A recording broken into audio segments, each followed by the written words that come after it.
E aí, meus amigos, dando continuidade nos assuntos do atendimento pré-hospitalar, iremos falar sobre o trauma abdominal, que é aquele trauma que às vezes ele não é tão relevante ou não tão bem significativo, né? Então vamos lá. Lesão abdominal não reconhecida é a principal causa de morte evitável no doente de trauma, geralmente devido à perda massiva de sangue causada pelas lesões penetrantes ou contundentes, né? Então, como é uma região que normalmente o impacto não mostra de forma tão evidente, na grande maioria das vezes, então às vezes esse óbito poderia ser evitado por uma avaliação clínica mais bem feita, um exame físico mais bem realizado.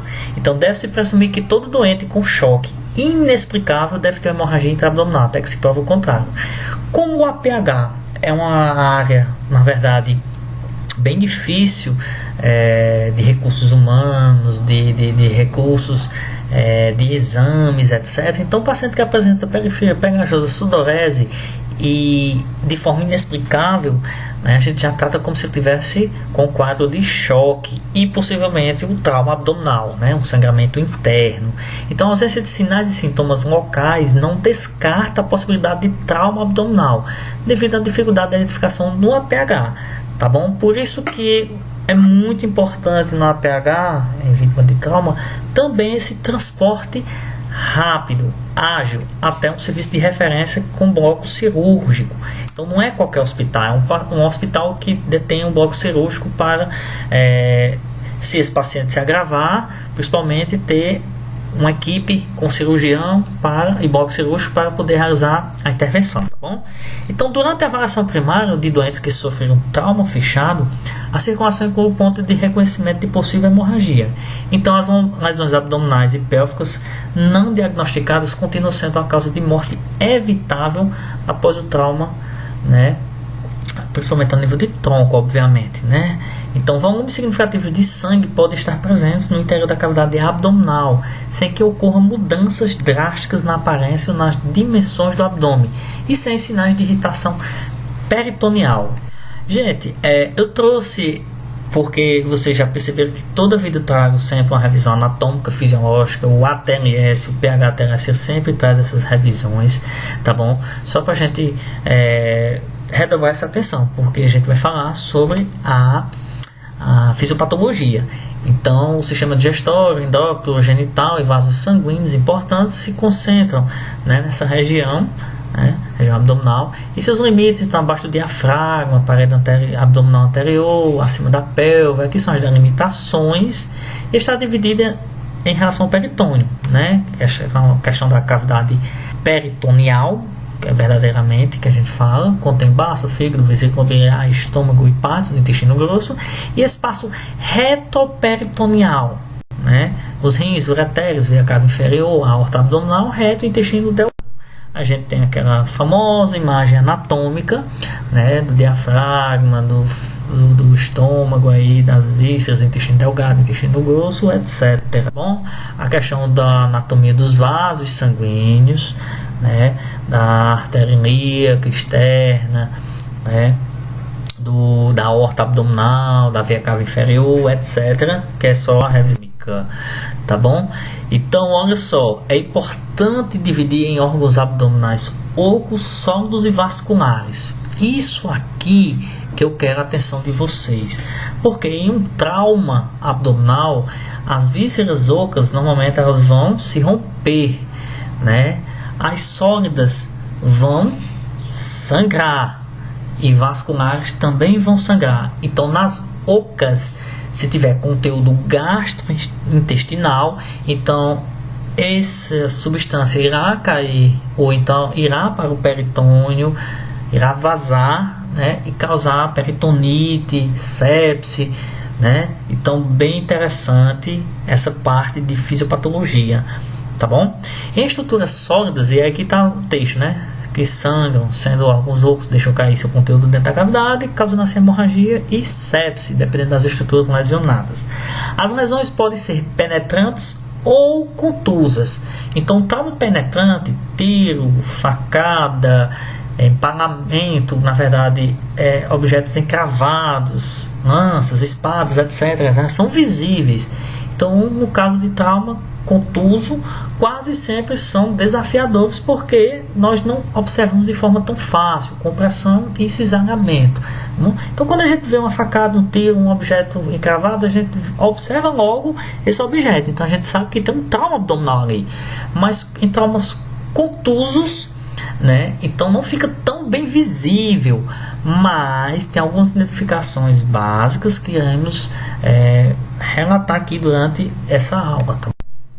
Nesse caso aí, né, então a gente tem um objeto encravado, no caso é uma faca, nessa imagem embaixo, né, e aí a questão do quarto espaço intercostal, né, na inspiração e na expiração. Então nessa região aí é muito complexo, porque no movimento de inspiração e expiração o objeto fica lesionando o tecido, né?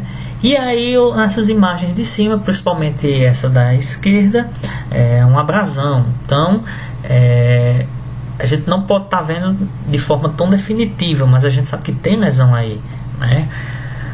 Nessa outra imagem aqui à direita, a gente já viu uma lesão mais penetrante, né, aberta. Então a avaliação pode ser muito difícil na APH, como já foi dito, principalmente devido aos recursos que nós temos muito limitados na APH.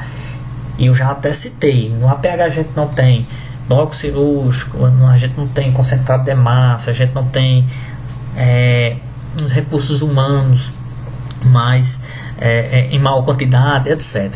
Né? Então deve ser criado um alto índice de suspeita a partir de fontes e informações. Então a gente tem que colher a biomecânica do trauma, a cinemática, exame físico, perguntar por as testemunhas se alguém viu algo, como foi que aconteceu, etc. Se a vítima tiver consciente orientada, questionar diretamente a mesma, né? Cinemática.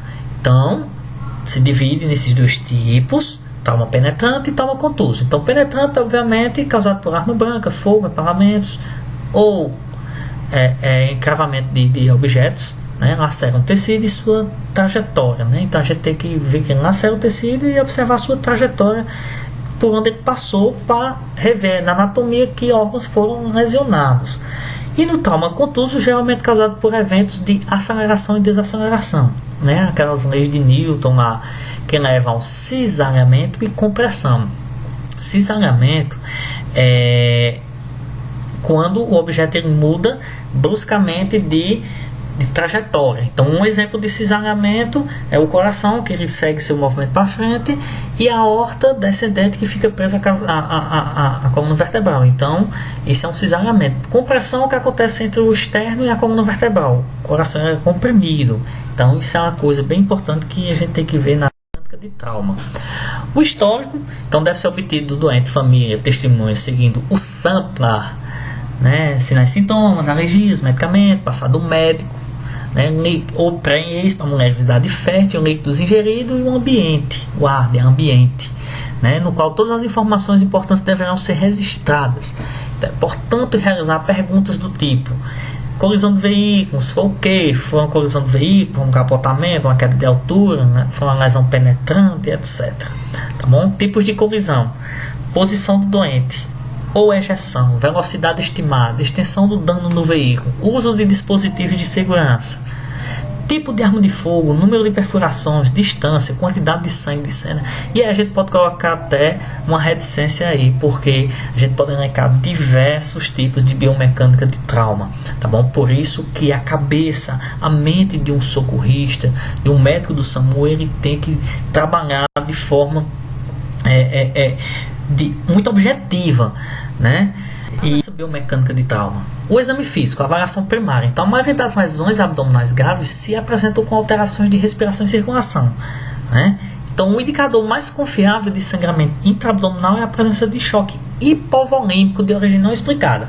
Então, você chegou, vítima de capotamento, uma vítima que teve um trauma abdominal, às vezes não tão bem característico, né? Mas a vítima começa a apresentar periferia pegajosa, sudorese, sinais de choque, né? Então, a gente já trata como se estivesse chocado e a gente já conduz para o serviço de referência. Inclusive, depois a gente vai ver a questão de uma aula só de hemorragia e choque, tá bom? Então, a avaliação secundária nessa fase, o abdômen é examinado detalhadamente e envolve a inspeção, palpação, ausculto e percussão. Então, vocês já estão acompanhando a semiologia, né, que no exame físico do abdômen é diferente daquele exame físico do tórax, que é inspeção, palpação, percussão e ausculta. Aqui altera, né? Então, a gente faz primeiro a ausculta para depois a percussão. Bom, os principais aspectos do tratamento no APH é reconhecer a presença de possível lesão e indicar rápido o transporte conforme adequado à unidade mais apropriada e perto, gente. Olha só, não é a unidade mais perto, mas é a unidade mais apropriada e mais perto. Não adianta a gente conduzir um paciente vítima de trauma abdominal para um hospital que não tem um centro cirúrgico, que não tem um cirurgião, né? Então não adianta conduzir esse paciente para uma instituição onde não tem recursos para dar suporte a esse paciente, né? Então, anormalidades das funções vitais identificadas na avaliação primária são confirmadas durante o transporte. Então, serão necessárias medidas como oxigenoterapia suplementar, né? Manter uma saturação de O2, uma SpO2 acima de 95%, ventilação assistida, hemorragias externas deve ser controlada com pressão direta, imobilização conforme necessidade, acesso intravenoso, né? Transporte rápido para a unidade de capacidade cirúrgica, como eu já tinha citado no começo da decisão. Olha só, objetos empalados ou objetos encravados devido ao trauma adicional e devido ao fato de a extremidade distal do objeto estar controlando ativamente. Então, esse objeto, obviamente, a gente não pode retirá-lo, né? A gente tem que fixá-lo e conduzir para um serviço de referência. Então, o socorrista pode estabilizar o objeto, né, manualmente, mecanicamente, e o ideal é que a gente coloque gás de um lado do outro e faça a fixação para a gente não perder tempo segurando esse objeto, mas que ele se encontre e fique preso.